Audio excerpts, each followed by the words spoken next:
Dracula by Bram Stoker. Chapter 20. Jonathan Harker's Journal. 1st October, evening. I found Thomas Snelling in his house at Bethnal Green, but unhappily he was not in a condition to remember anything. The very prospect of beer which my expected coming had opened to him had proved too much, and he had begun too early on his expected debauch. I learned, however, from his wife, who seemed a decent, poor soul, that he was only the assistant of Smollett, who of the two mates was the responsible person. So off I drove to Walworth, and found Mr. Joseph Smollett at home, and in his shirt-sleeves, taking a late tea out of a saucer. He is a decent, intelligent fellow, distinctly a good, reliable type of workman, and with a headpiece of his own. He remembered all about the incident of the boxes, and from a wonderful dog-eared notebook, which he produced from some mysterious receptacle about the seat of his trousers, and which had hieroglyphical entries in thick, half-obliterated pencil, he gave me the destinations of the boxes. There were, he said, 6 in the cartload which he took from Carfax and left at 197 Chicksand Street, Mile End, New Town, and another 6 which he deposited at Jamaica Lane, Bermondsey. If, then, the Count meant to scatter these ghastly refuges of his over London, these places were chosen as the first of delivery, so that later he might distribute more fully. The systematic manner in which this was done made me think that he could not mean to confine himself to 2 sides of London. He was now fixed on the far east on the northern shore, on the east of the southern shore, and on the south. The north and west were surely never meant to be left out of his diabolical scheme, let alone the city itself and the very heart of fashionable London in the south-west and west. I went back to Smollett and asked him if he could tell us if any other boxes had been taken from Carfax. He replied, "Well, governor, you've treated me very handsome." I had given him half a sovereign. "And I'll tell you all I know. I heard a man by the name of Bloxham say 4 nights ago in the Hare and Hounds, in Pincher's Alley, as how he and his mate had had a rare dusty job in an old house at Purfleet. There ain't a many such jobs as this here, and I'm thinking that maybe Sam Bloxham could tell you summat." I asked if he could tell me where to find him. I told him that if he could get me the address it would be worth another half-sovereign to him. So he gulped down the rest of his tea and stood up, saying that he was going to begin the search then and there. At the door he stopped and said, "Look here, governor, there ain't no sense in me a-keeping you here. I may find Sam soon, or I mayn't. But anyhow, he ain't like to be in a way to tell you much tonight. Sam is a rare one when he starts on the booze. If you can give me an envelope with a stamp on it, and put your address on it, I'll find out where Sam is to be found and post it you tonight. But you'd better be up arter him soon in the morning, never mind the booze the night afore." This was all practical, so one of the children went off with a penny to buy an envelope and a sheet of paper, and to keep the change. When she came back, I addressed the envelope and stamped it, and when Smollett had again faithfully promised to post the address when found, I took my way to home. We're on the track, anyhow. I am tired tonight, and I want to sleep. Mina is fast asleep, and looks a little too pale. Her eyes look as though she had been crying. Poor dear, I've no doubt it frets her to be kept in the dark, and it may make her doubly anxious about me and the others. But it is best as it is. It is better to be disappointed and worried in such a way now than to have her nerve broken. The doctors were quite right to insist on her being kept out of this dreadful business. I must be firm, for on me this particular burden of silence must rest. I shall not ever enter on the subject with her under any circumstances. Indeed, it may not be a hard task, after all, for she herself has become reticent on the subject, and has not spoken of the Count or his doings ever since we told her of our decision. 2nd October, evening. A long and trying and exciting day. By the first post I got my directed envelope with a dirty scrap of paper enclosed, on which was written with a carpenter's pencil in a sprawling hand, Sam Bloxham, Corcoran's, 4 Poter's Court, Bartle Street, Walworth. Ask for the Depite. I got the letter in bed, and rose without waking Mina. She looked heavy and sleepy and pale, and far from well. I determined not to wake her, but that when I should return from this new search, I would arrange for her going back to Exeter. I think she would be happier in our own home, with her daily tasks to interest her, than in being here amongst us and in ignorance. I only saw Dr. Seward for a moment, and told him where I was off to, promising to come back and tell the rest so soon as I should have found out anything. I drove to Walworth, and found, with some difficulty, Potter's Court. Mr. Smollett's spelling misled me, as I asked for Poter's Court instead of Potter's Court. However, when I had found the court, I had no difficulty in discovering Corcoran's lodging-house. When I asked the man who came to the door for the Depite, he shook his head and said, "I don't know him. There ain't no such person here. I never heard of him in all my bloomin' days. Don't believe there ain't nobody of that kind living here or anywheres." I took out Smollett's letter, and as I read it, it seemed to me that the lesson of the spelling of the name of the court might guide me. "What are you?" I asked. "I'm the deputy," he answered. I saw at once that I was on the right track. Phonetic spelling had again misled me. A half-crown tip put the deputy's knowledge at my disposal, and I learned that Mr. Bloxham, who had slept off the remains of his beer on the previous night at Corcoran's, had left for his work at Poplar at 5 o'clock that morning. He could not tell me where the place of work was situated, but he had a vague idea that it was some kind of a new-fangled warehouse, and with this slender clue I had to start for Poplar. It was 12 o'clock before I got any satisfactory hint of such a building, and this I got at a coffee shop, where some workmen were having their dinner. One of them suggested that there was being erected at Cross Angel Street a new cold storage building, and as this suited the condition of a new-fangled warehouse, I at once drove to it. An interview with a surly gatekeeper and a surlier foreman, both of whom were appeased with the coin of the realm, put me on the track of Bloxham. He was sent for on my suggestion that I was willing to pay his day's wages to his foreman for the privilege of asking him a few questions on a private matter. He was a smart enough fellow, though rough of speech and bearing.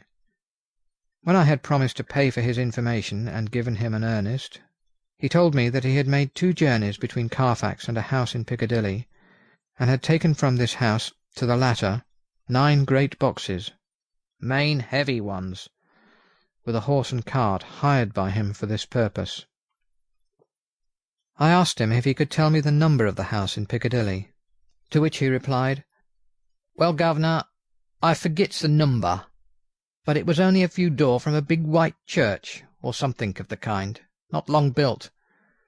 It was a dusty old house, too, though nothing to the dustiness of the house we took the blooming boxes from." "How did you get in if both houses were empty?" "There was the old party that engaged me a-waiting at the house at Purfleet. He helped me to lift the boxes and put them in the dray. Curse me, but he was the strongest chap I ever struck, and him an old fellow with a white moustache, one that thin you would think he couldn't throw a shadder." How this phrase thrilled through me. Why, he took up his end of the boxes like they was pounds of tea, and me a-puffing and a-blowing afore I could up-end mine anyhow, and I'm no chicken neither. "How did you get into the house in Piccadilly?" I asked. "He was there too. He must have started off and got there afore me, for when I rung the bell he came and opened the door himself, and helped me carry the boxes into the hall."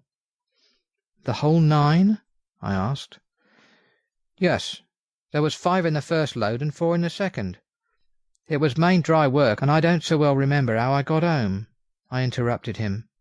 "Were the boxes left in the hall?" "Yes, it was a big hall, and there was nothing else in it." I made one more attempt to further matters. "You didn't have any key?" "Never used no key nor nothink. The old gent, he opened the door hisself and shut it again when I druv off." I don't remember the last time, but that was the beer." "And you can't remember the number of the house?" "No, sir. But you needn't have no difficulty about that. It's iron with a stone front with a bow on it, and high steps up to the door. I know them steps, having had to carry the boxes up with 3 loafers that come round to earn a copper. The old gent give 'em shillings, and they, seeing they got so much, they wanted more. But he took one of them by the shoulder and was like to throw him down the steps till the lot of them went away cussing." I thought that with this description I could find the house, so having paid my friend for his information, I started off for Piccadilly. I had gained a new painful experience.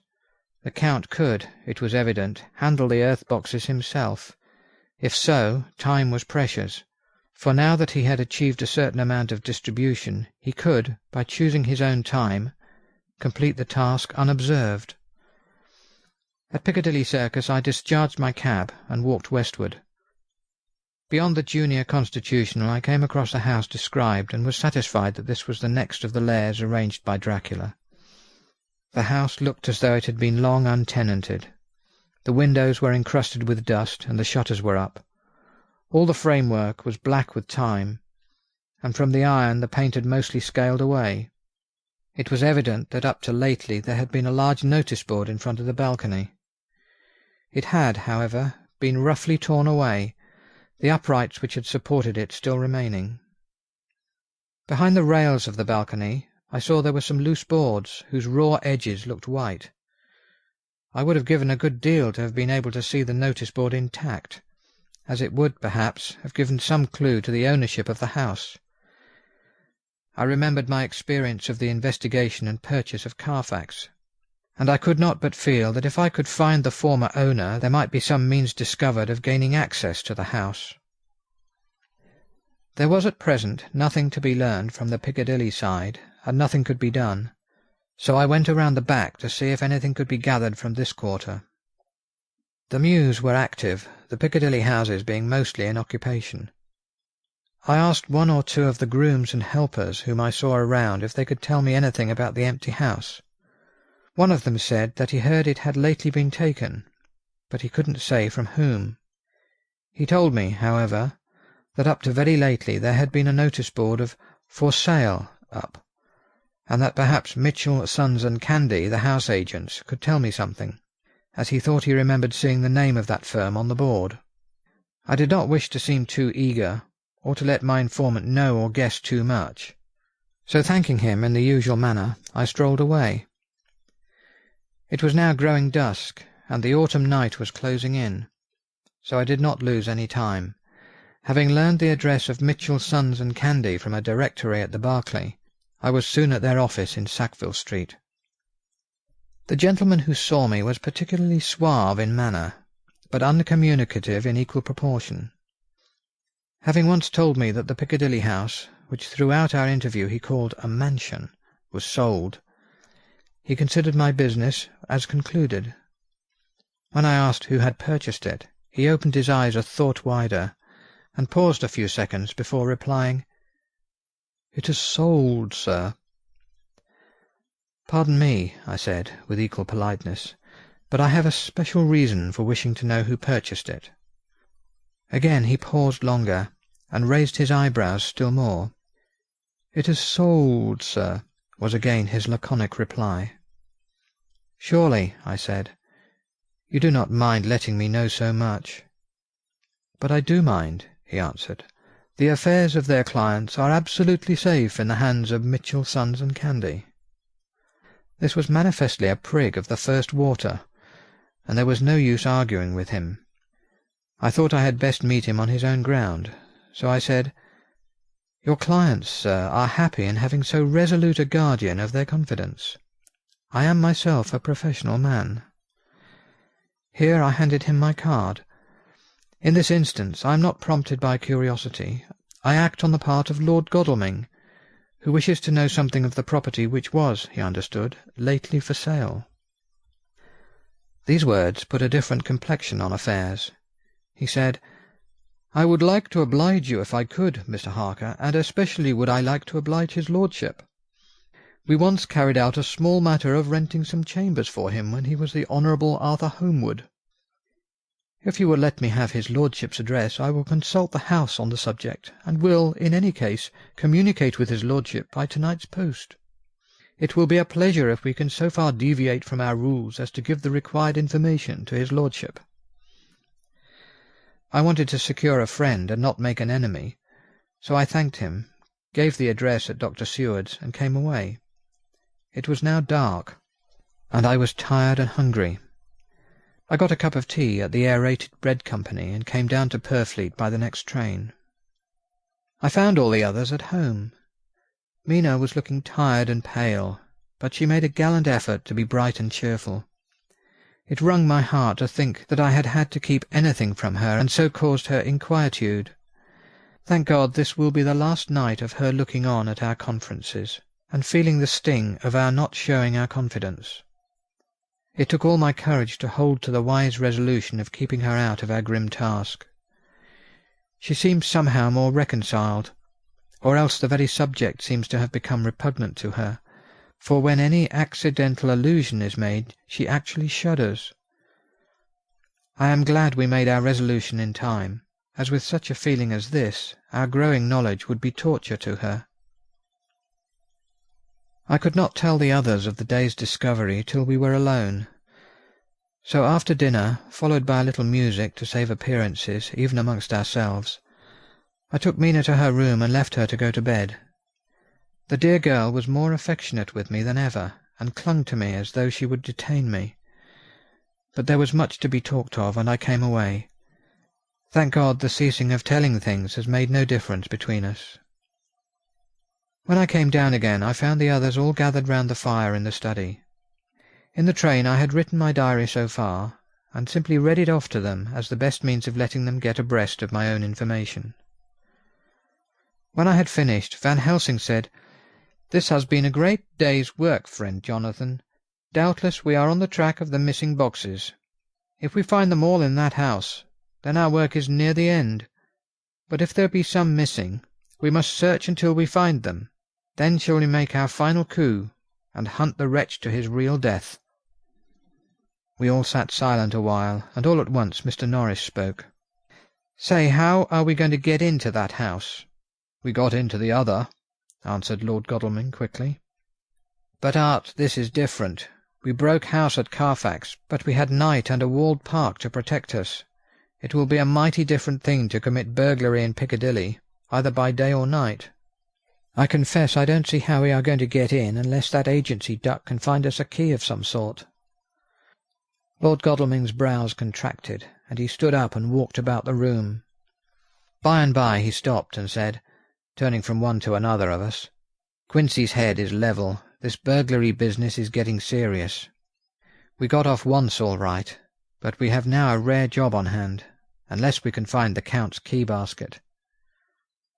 As nothing could well be done before morning, and as it would be at least advisable to wait till Lord Godalming should hear from Mitchell's, we decided not to take any active step before breakfast time. For a good while we sat and smoked, discussing the matter in its various lights and bearings. I took the opportunity of bringing this diary right up to the moment. I am very sleepy, and shall go to bed. Just a line. Mina sleeps soundly, and her breathing is regular. Her forehead is puckered up into little wrinkles, as though she thinks even in her sleep. She is still too pale, but does not look so haggard as she did this morning. Tomorrow will, I hope, mend all this. She will be herself at home in Exeter. Oh, but I am sleepy. Dr. Seward's Diary, 1st October. I am puzzled afresh about Renfield. His moods change so rapidly that I find it difficult to keep touch of them, and as they always mean something more than his own well-being, they form a more than interesting study. This morning, when I went to see him after his repulse of Van Helsing, his manner was that of a man commanding destiny. He was, in fact, commanding destiny, subjectively. He did not really care for any of the things of mere earth.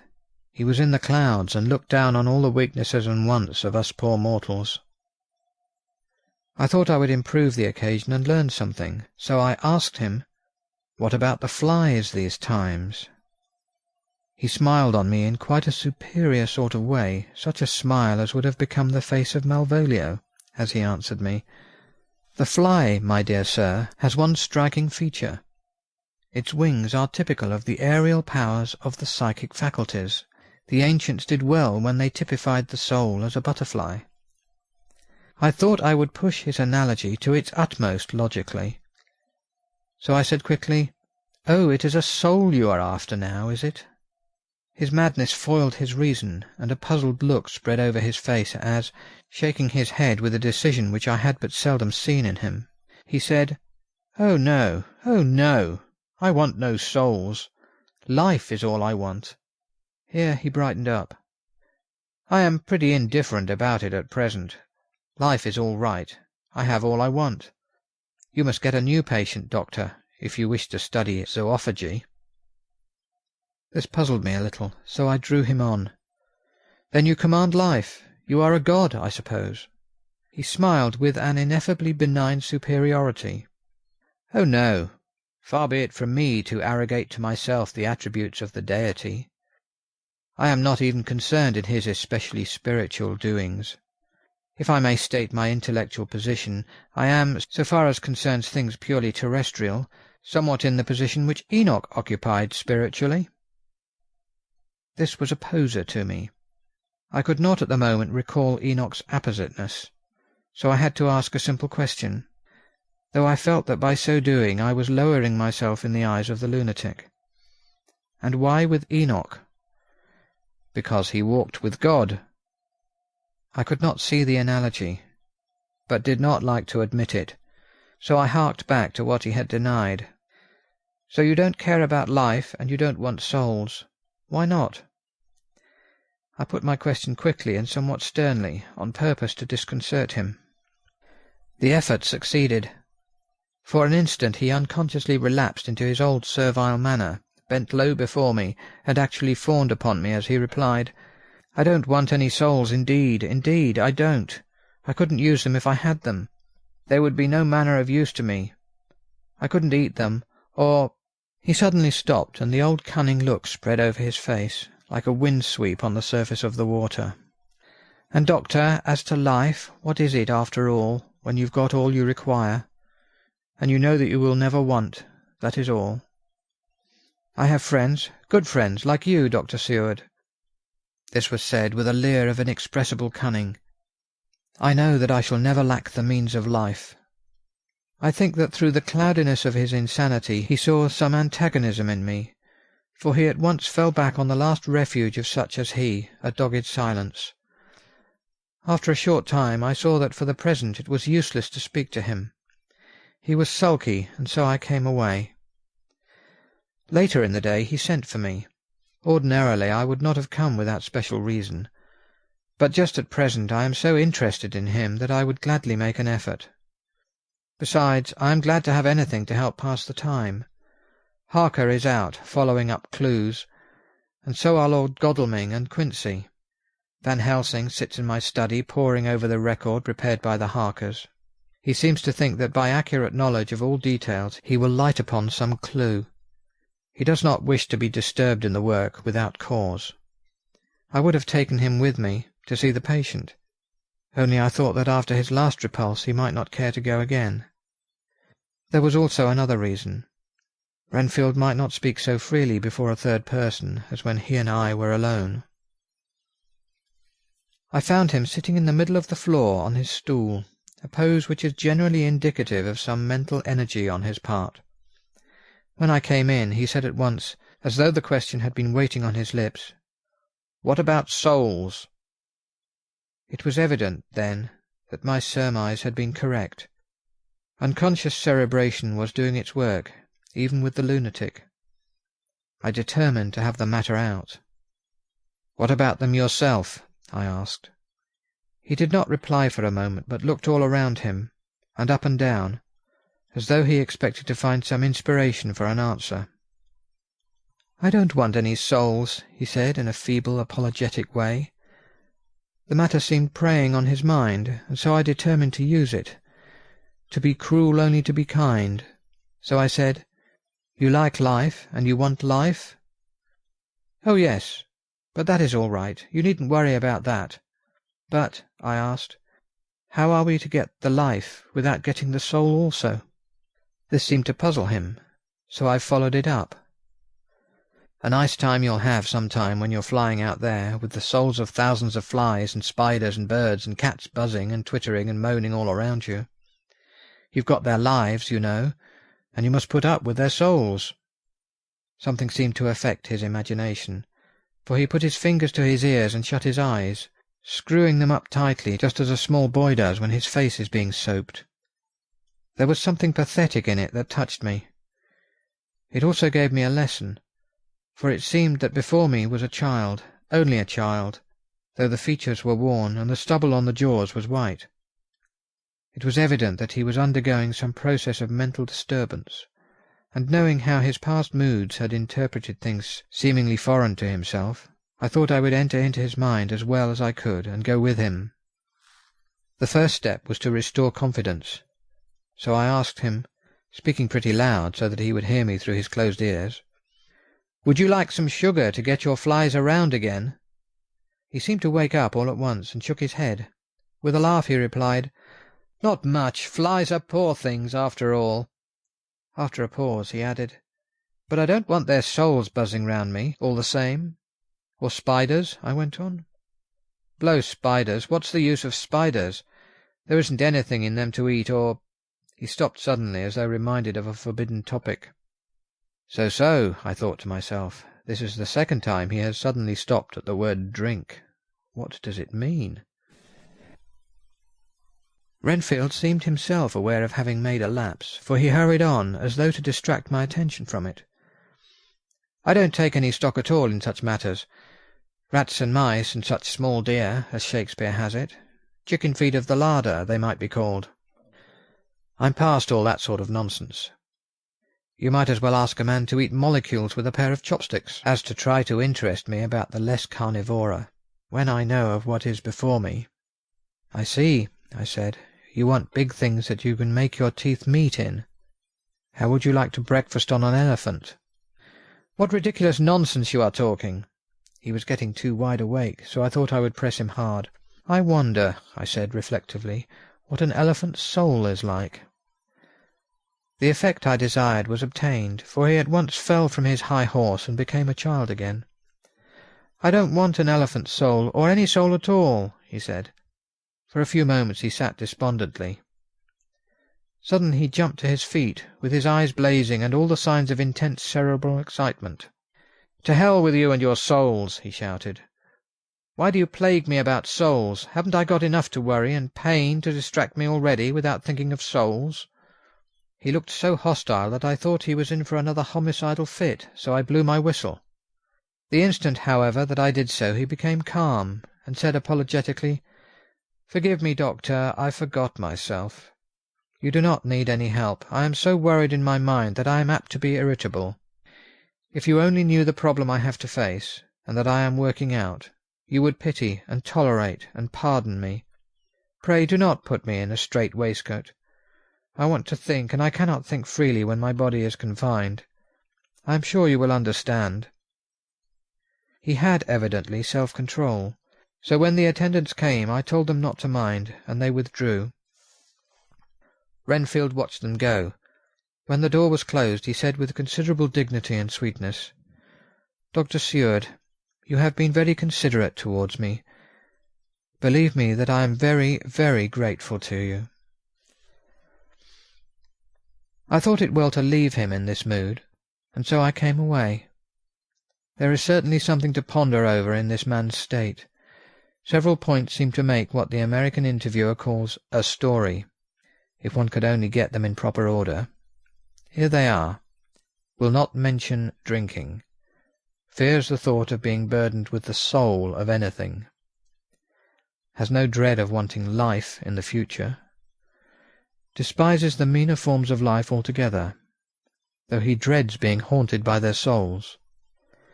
Logically all these things point one way. He has assurance of some kind that he will acquire some higher life. He dreads the consequence, the burden of a soul. Then it is a human life he looks to, And the assurance?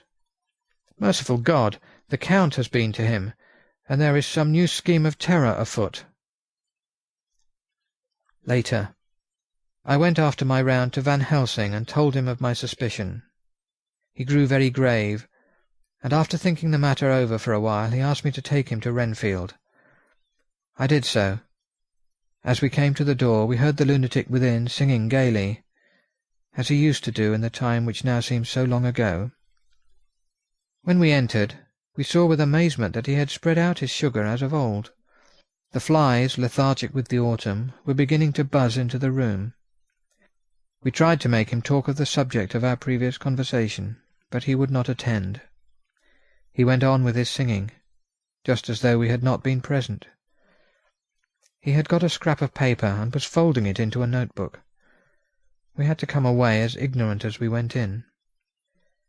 His is a curious case indeed. We must watch him tonight. Letter. Mitchell, Sons and Candy, to Lord Godalming. 1st October. My Lord, we are at all times only too happy to meet your wishes. We beg, with regard to the desire of your lordship, expressed by Mr. Harker on your behalf, to supply the following information concerning the sale and purchase of number 347 Piccadilly. The original vendors are the executors of the late Mr. Archibald Winter Suffield. The purchaser is a foreign nobleman, Count de Ville, who effected the purchase himself, paying the purchase money in notes over the counter, if your lordship will pardon us using so vulgar an expression. Beyond this we know nothing whatever of him. We are, my lord, your lordship's humble servants, Mitchell, Sons and Candy. Dr. Seward's Diary, 2nd October.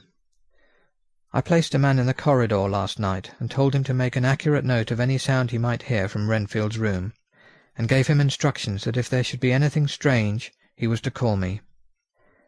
After dinner, when we had all gathered round the fire in the study, Mrs. Harker having gone to bed, we discussed the attempts and discoveries of the day. Harker was the only one who had any result, and we are in great hopes that his clue may be an important one. Before going to bed I went round to the patient's room and looked in through the observation trap. He was sleeping soundly. His heart rose and fell with regular respiration. This morning the man on duty reported to me that a little after midnight he was restless and kept saying his prayers somewhat loudly. I asked him if that was all. He replied that it was all he heard. There was something about his manner so suspicious that I asked him point-blank if he had been asleep. He denied sleep, but admitted to having dozed for a while. It is too bad that men cannot be trusted unless they are watched. Today Harker is out following up his clue, and Art and Quincy are looking after horses. Godalming thinks that it would be well to have horses always in readiness, for when we get the information which we seek, there will be no time to lose. We must sterilize all the imported earth between sunrise and sunset. We shall thus catch the Count at his weakest, and without a refuge to fly to. Van Helsing is off to the British Museum, looking up some authorities on ancient medicine. The old physicians took account of things which their followers do not accept, and the Professor is searching for witch and demon cures which may be useful to us later. I sometimes think we must be all mad, and that we shall wake to sanity in strait waistcoats. Later. We have met again. We seem at last to be on the track, and our work of tomorrow may be the beginning of the end. I wonder if Renfield's quiet has anything to do with this. His moods have so followed the doings of the Count that the coming destruction of the monster may be carried to him some subtle way. If we could only get some hint as to what passed in his mind between the time of my argument with him today and his resumption of fly-catching, it might afford us a valuable clue. He is now seemingly quiet for a spell. Is he? That wild yell seemed to come from his room. The attendant came bursting into my room and told me that Renfield had somehow met with some accident. He had heard him yell, and when he went to him, found him lying on his face on the floor, all covered with blood. I must go at once. End of chapter 20.